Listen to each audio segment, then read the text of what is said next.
আলাইকুম, welcome back to my channel. প্রতিদিনের মতো আজকে হাজির হয়ে গেলাম সাইমাস কেমিস্ট্রিতে। আমি তাহিমা, আশা করছি সকলে ভালো আছে। সম্মত আমি অনেক ভালো আছি। তো আজকে আমরা বিকেলবেলাতে চলে আসলাম তোমাদের সামনে একটি ব্লগ নিয়ে। সেটা হচ্ছে যে আমাদের ঘরের বাকি যে কাজগুলো আছে সেগুলো একটু একটু করে শেষ করার চেষ্টা করতেছি।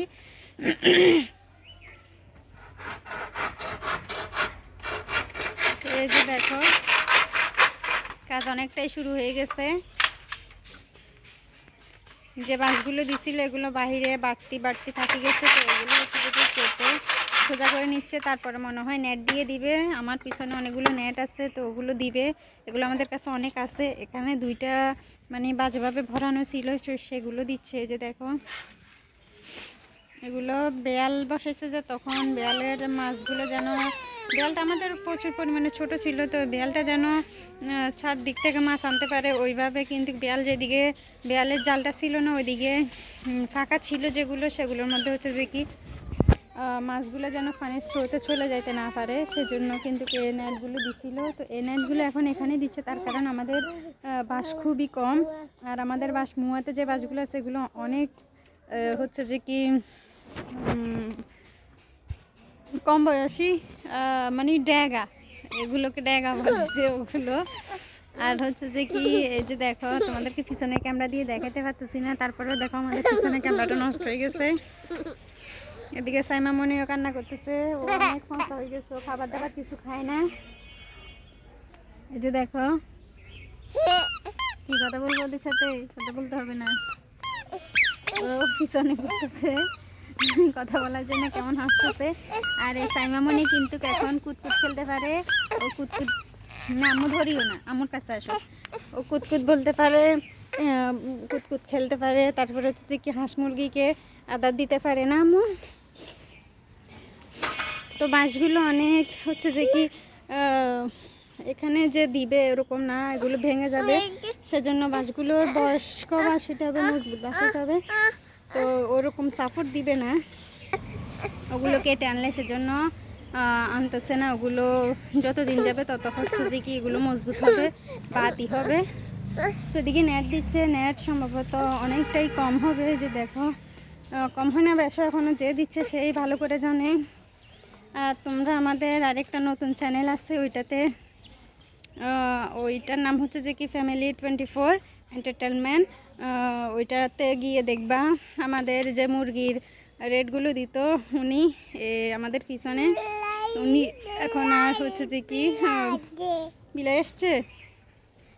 তো উনি হচ্ছে যে কি এখন আর ওরকম মুরগির ফার্ম রিলেটেড ভিডিওগুলো দেয় না। তার কারণ হচ্ছে যে কি, যে ভিডিওটা দিয়ে আপনাদেরকে মানে উৎসাহ দিতে পারবে না। প্রথম ভাবছে হয়তো ওর ভাগ্যটাই হয়তো একবার লস বা একবার লাভ হচ্ছে।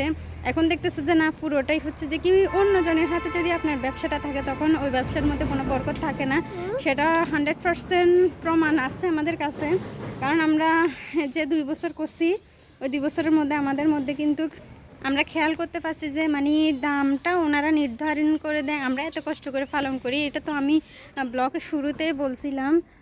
তো এটা হচ্ছে যে কি সম্পূর্ণ ওদের হাতে, বাচ্চাটাও ওদের রেট মতো কিনতে হয়। তারপরে খাবারটাও ওদের নির্ধারিত মানে দাম থাকে। তারপরে হচ্ছে যে কি সামানগুলো তো আপনার নিজের থেকেই কিনতে হয়, যে এই দরে ওরা বিক্রি করে সেই দরে। আর আরেকটা হচ্ছে যে কি, ওরা যে বিক্রি, আপনি মুরগিগুলো এত কষ্ট করে বড় করবেন, এগুলোর মধ্যে হচ্ছে যে অনেকগুলো মারা যাবে, অনেকগুলোর অনেক অসুখ হবে, এর মধ্যে অনেক ছোটোখাটো অনেক খরচ আসছে। তো সেগুলো বজায় রেখে আপনি মুরগিগুলোকে এত কষ্ট করে নিজের শ্রম দিয়ে ঘুম মেরে অনেক কষ্ট করে কিন্তু অনেক কেয়ারফুল হইতে হয় মুরগি পালনের ক্ষেত্রে। এত কিছুর মাঝেও কিন্তু আপনাদের হচ্ছে যে কি মুরগিগুলো সঠিকভাবে পালন হয় না। তো সঠিকভাবে পালন না হওয়ার কারণে হচ্ছে যে কি মুরগি যখন আমরা পালন করি তখন বিক্রি করতে গেলে ওরা কত দামে বিক্রি করতেছে, বা আমার মুরগিগুলো যথেষ্ট পরিমাণে ওয়েট আসতেছে না, আমি তখন বিক্রি করতে চাচ্ছি তখনও সেই দাম পাচ্ছি না। বা আমার মুরগির বয়স বেড়ে যাচ্ছে কিন্তু মানে আমি বিক্রি করতে পারতেছি না। দাম কম থাকার কারণে। তো যাই হোক, মুরগির একটা নির্দিষ্ট, ব্রয়লার মুরগির একটা নির্দিষ্ট দাম থাকে, একটা কোয়ালিটি থাকে। তো ওই সিস্টেম অনুযায়ী বিক্রি করতে কোনো কিছুই নিজের হাতে থাকে না, এত কষ্ট করে লালন পালন করার পরেও। তো কাকে আর উৎসাহ দেওয়ার মতো মানে মুখ নাই। তো সেজন্য এত লস করে কে বা বারবার পুঁজি দিয়ে, নিজের থেকে পুঁজি দিয়ে এতবার মুরগি তুলবে, এতবার লস করবে। তো সেজন্য ও এগুলো থেকে মানে অপশন নিচ্ছে, নিজেও করে না। এখন দেখতেছেন যে আমাদের ফার্মের ঘরটা একদম কিন্তু ফাঁকা। তারপরে এখন আমরা এখানে সবজি করি, আর এখানে একটা কিচিং রুম দিচ্ছে, শুধুমাত্র রান্নাবান্নাই করবে। রান্নাবান্না করার পরে একটা ফাঁকও দিচ্ছে, সেটা তো তোমরা জানোই যারা ডেইলি ব্লগগুলো দেখো। তো এখানে রান্নাবান্না করব। আর এই ঘরটা যেন সুন্দর হয়, ও ভাবতেছে আরেকটা চ্যানেল খুলবে, সেটা হচ্ছে যে কি রান্নার। ওর দুটা চ্যানেল খুলতে ভালো লাগতেছে। ও বলতেছে যত চ্যানেল খুলবে চ্যানেলগুলো এই যে আমি একটা চালাই এখন, সেটা হচ্ছে যে কি এটা কিন্তু আমি চালাবো না। ও আমাকে বলতেছে আমি রান্নারগুলো দিতে। তো যাই হোক, সেটাও মানে নিলাম।